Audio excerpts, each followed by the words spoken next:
Corrupt engineer Abdul कादिर सांघी के, सांघी के, corrupt engineer Abdul कादिर सांघी के। राजकोट में एसटीपी जे सॾ ते कारकुननि ऐं शहरनि पारां शहर जे बगो रोड समेत शहर जे मुख़्तलिफ़ तामीर थियल रोडनि जो कमु न थियण ख़िलाफ़ एहतिजाजी रैली कढी कोडू मोर्चो में धरणो हुयो। उन मौक़े ते सिंध तरक़ी पसंद पार्टी जे कारकुन ज़िले अॻवान इमदाद सूमरो, रशीद मक्सी, हयात पुन्यो, फारूक सूमरो, शबीर मक्सी, गुलाम अली मक्सी, ज़ाहिद मक्सी, आफ़ताब सूमरो, मोहसन मीरजत,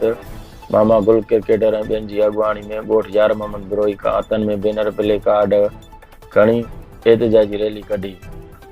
अॻवाननि धरणे खे ख़िताब कंदे चयो त 12 सालनि खां वधीक अरसो गुज़री वञण बावजूदि हिन वक़्त ताईं बगो रोड तामीर न थी सघियो आहे, जंहिं जे करे इलाइक़े वासी सख़्त परेशानी खे मुंहुं ॾेई रहिया आहिनि।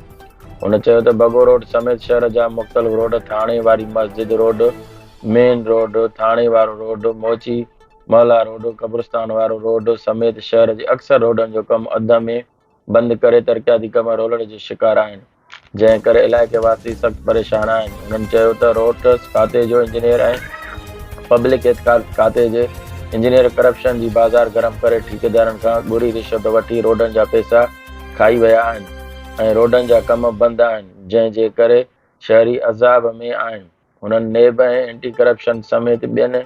एहतसास कंदड़ खातनि खां मुतालबो कयो त ठेकेदारनि ऐं इंजीनियरनि ख़िलाफ़ कार्रवाई करे